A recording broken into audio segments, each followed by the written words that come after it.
नमस्कार विद्यार्थी मित्रांनो, विदर्भ आयएस अकॅडमीच्या या प्लॅटफॉर्मवर तुमचे परत एकदा मनापासून स्वागत आहे।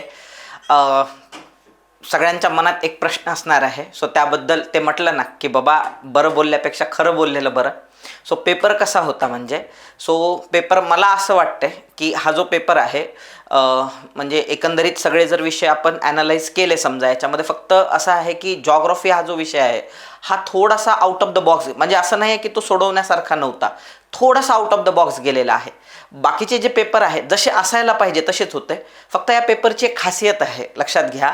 हा पेपर जरा जरा नाही, जवळपास सगळ्याच म्हणावा लागेल आपल्याला, राज्यसेवेसारखा सेट झालेला तुम्हाला पाहायला भेटतो, बरोबर।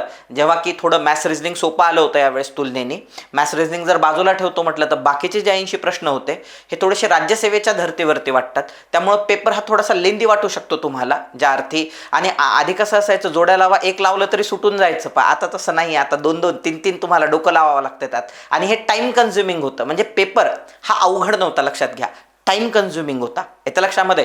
आणि तुम्हाला माहिती आहे काही प्रश्न तुम्हाला जमले नसतील त्याच्यामध्ये, ते तर नैसर्गिक आहे, म्हणजे सगळेच प्रश्न येणं आपल्याला शक्य नाही आहे। सो तेवढ्या काही प्रश्नांमुळे, मोजक्या 10-15 प्रश्नांमुळे पेपर अवघड होता हे म्हणणं त्या ठिकाणी मुळातच अवघड आहे। आता वेगवेगळ्या पद्धतीनं अभ्यास करणारे पोरं असतात, सो मी पास करणाऱ्या पोरांच्या दृष्टीनं त्या ठिकाणी बोलतोय। म्हणजे ज्या अर्थी मागच्या वर्षी कट ऑफ लागला होता 62 मार्काला, आणि टेंटेटिव्हली बाकी त्याला धरून कास्ट कॅटेगरीचा जो कट ऑफ लागला होता, जे कट ऑफ क्रॅक करणारे पोरं आहेत त्यांना डोळ्यात समोर ठेवून बोलतोय। आणि जर समजा मी जर सिम्पथॅटिक व्हायचं म्हटलं गरीब जनतेच्या तुलनेने, तर मग ते मी भावनिक बोलायला लागेल आणि त्याच्यामुळं आपलं नुकसान होईल, म्हणजे म्हणून म्हटलं की बरं बोलल्यापेक्षा खरं बोललेलं बरं। सो आपण इतिहासाचं स्पष्टीकरण त्या ठिकाणी पाहूया। बघा, ब्रिटिशांनी मुझफ्फर बॉम्ब खटल्यासंबंधातील लिखाणाबाबत रिकामी जागा यांच्यावर देशद्रोहाचा खटला दाखल केला। हा एकदम सोपा प्रश्न होता, पहा। सो तुम्हाला माहिती आहे की लोकमान्य टिळक हे या प्रश्नाचं उत्तर आहे। मुझफ्फरचा डिस्ट्रिक्ट मॅजिस्ट्रेट होता डग्लस किंग्सफोर्ड। सो यांनी काय केलेलं होतं, एका खटल्यामध्ये अरविंद घोष आणि बिपिनचंद्र पाल सो यांना तुरुंगवासाची शिक्षा, आणि जे अरविंद घोष होते यांना तडीपार केलं होतं। म्हणजे सो याचा बदला घेण्यासाठी खुतीराम बोस आणि प्रफुल्ल चाकी सो यांनी काय केलेलं आहे, हे अनुशीलन समितीचे कार्यकर्ते होते। सो यांनी डग्लस किंग्सफोर्डच्या गाडीवर बॉम्ब टाकला आणि ती गाडी उडवली। सो त्याच्यानंतर खुदिराम बोसला याच्यात फाशी झाली, प्रफुल्ल चाकीने आत्महत्या करून घेतली। त्यानंतर लोकमान्य टिळकांनी सो काही लेख लिहिले, ज्याच्यामध्ये बॉम्ब गोळ्याचे रहस्य जे झाले ते बरे झाले, बरोबर। त्याच्यानंतर हे उपाय टाकाऊ नाहीत, म्हणजे सो असे वेगवेगळे लेख लिहिले, आणि या लेखावरून ब्रिटिशांनी हे लेख प्रमाण मानले, आणि 124A या आर्टिकलनुसार, म्हणजे IPCचं जे 124A हे कलम स्पेशली ॲड करण्यात आलेलं होतं देशद्रोहासाठी, ते येईल पुढच्या परीक्षेमध्ये। 124A या कलमानुसार त्यांच्यावर खटला चालवला आणि 6 वर्षासाठी त्यांना म्यानमारमधील मंडालेच्या तुरुंगात त्या ठिकाणी काळा पाण्याची शिक्षा सुनावल्याचं पाहायला भेटते। सो एका त्या बॉम्ब हल्ल्यामध्ये डग्लस किंग्सफोर्ड तर मारला गेला नाही, पण त्याच्यासोबत असणारे ब्रिटिश आणि काही इटालियन नागरिक होते ते मारले गेले। म्हणून एका इटालियन दाम्पत्याच्या खुनाचं समर्थन टिळक जी तुम्ही केलेलं आहे असं म्हणून टिळकांना तुरुंगवासाची शिक्षा झाली होती। तो हा मोमेंट आहे। So it's a very simple.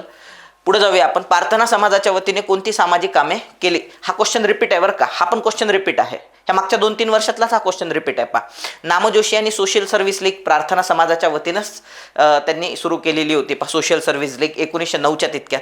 देशसेवेसाठी चांगले कार्यकर्ते निर्माण करण्याच्या उद्देशाने नामदार गोखले यांनी सर्वंट्स ऑफ इंडिया सोसायटी संघटना स्थापन केली।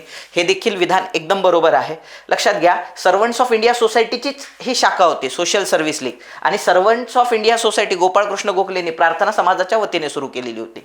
समाजाच्या वतीने नाशिक येथे अनाथ आश्रम स्थापन करण्यात आले। असं कुठलंही आश्रम स्थापन केल्याचे दाखले आपल्याला पाहायला भेटत नाही, आणि तसे आपल्याकडे ABCD ऑप्शन नाही आहे याच्यामध्ये। सो त्याच्यामुळे आपण म्हणू की बाबा ह्याला थोडं बाजूला ठेवू, आपण जे कन्फर्म आहे त्याला हो म्हणत चालू।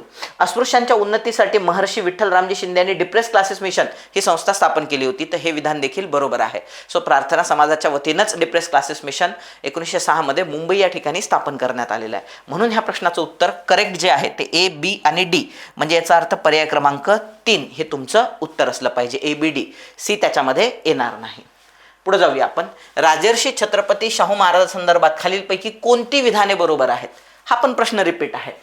मोफत व सक्तीच्या शिक्षणाचा कायदा केला, बरोबर आहे। विविध कलाकारांना आश्रय दिला, जनरलाइज स्टेटमेंट आहे, बरोबर आहे। विधवा पुनर्विवाह कायदा पारित केला, बरोबर आहे। कोल्हापुरात व्यापारासाठी शाहूपुरी व्यापारपेठेची स्थापना केली, हे देखील विधान बरोबर आहे। सो याच्यामध्ये ABCD 4ही विधानं बरोबर आहे। जनरलाइज क्वेश्चन होता हा, पुढे जाऊया आपण. हा पण रिपीट आहे question, as it is repeat आहे. मुकुंदराव पाटलांचं दिनमित्र फेमस आहे, वालचंद कोठारी यांचं जागरूक फेमस आहे, भगवंतराव पाळेकरांचं जागृती फेमस आहे आणि श्रीपतराव शिंदेंचं विजयी मराठा. म्हणजे 4-3-2-1 पर्याय क्रमांक 1 हे उत्तर बरोबर आहे, फॅक्च्युअल आहे. पुढे जाऊया. 1887 मद्रास येथे झालेल्या राष्ट्रीय काँग्रेस अधिवेशनाचे अध्यक्ष कोण होते किंवा कोणाच्या अध्यक्षतेखाली झाली, हा पण क्वेश्चन रिपीट आहे. सर बबरुद्दीन तय्यबजी, सो यांच्या अध्यक्षतेखाली 1887चं मद्रास अधिवेशन झालं होतं, ज्यात रानडेंनी सोशल कॉन्फरन्स स्थापन केली होती. पुढे जाऊया आपण. भारतीय सुशासन कायदा, बरोबर, 1858 मध्ये हा कायदा आहे. सो या कायद्यामध्ये भारत मंत्रिपदाची निर्मिती करण्यात आलेली होती. याच्यानंतर जो कायदा आलेला आहे 1861, त्यात मंत्रिमंडळ पद्धतीचा पाया घालण्यात आलेला आहे, त्याला पोर्टफोलिओ सिस्टीम म्हणतात. म्हणजे सो ह्याचं जे 1858चं कायद्याचं भारत मंत्रिपदाची निर्मिती म्हणजे ऑप्शन क्रमांक 4, इथं पण 4 आहे, इथं पण 4 आहे. भारतीय काउन्सिल कायदा, भारतीय परिषद कायदा 1909, यात मुस्लिमांना स्वतंत्र मतदारसंघ देण्यात आले होते, म्हणजे बीचं 1 यायला पाहिजे.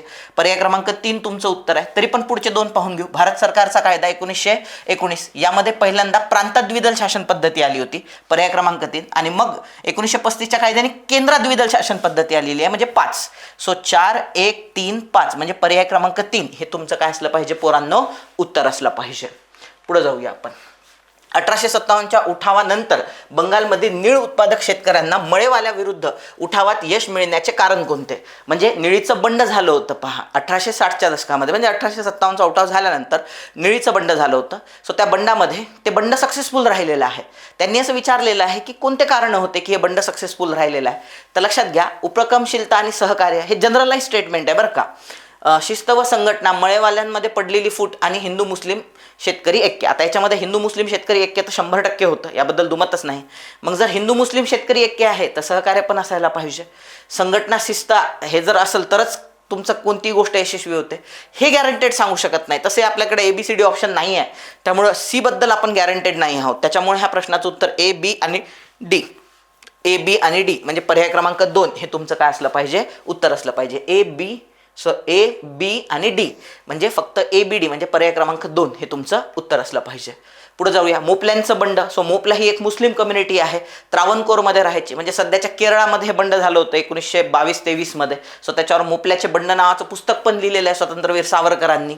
सो मोपल्यांचे बंड हे कुठं झालेलं आहे, केरळमध्ये. सो Aचं 2 म्हणतोय आपण, येतं लक्षात. सो हे 2 हे 2. त्याच्यानंतर कोलांचा उठाव जो आहे सो तो आत्ताच्या झारखंड भागामध्ये झाला आहे, तेव्हा ते बिहार होतं, म्हणून ते बिहार यायला पाहिजे. सिद्धू आणि कानू संथाळांचं बंड आहे राजमहल टेकड्या, आता पश्चिम बंगालमध्ये येतात त्या. सो त्याच्यामुळे पश्चिम बंगालमध्ये Cचं 4 यायला पाहिजे, Cचं 4 आहे.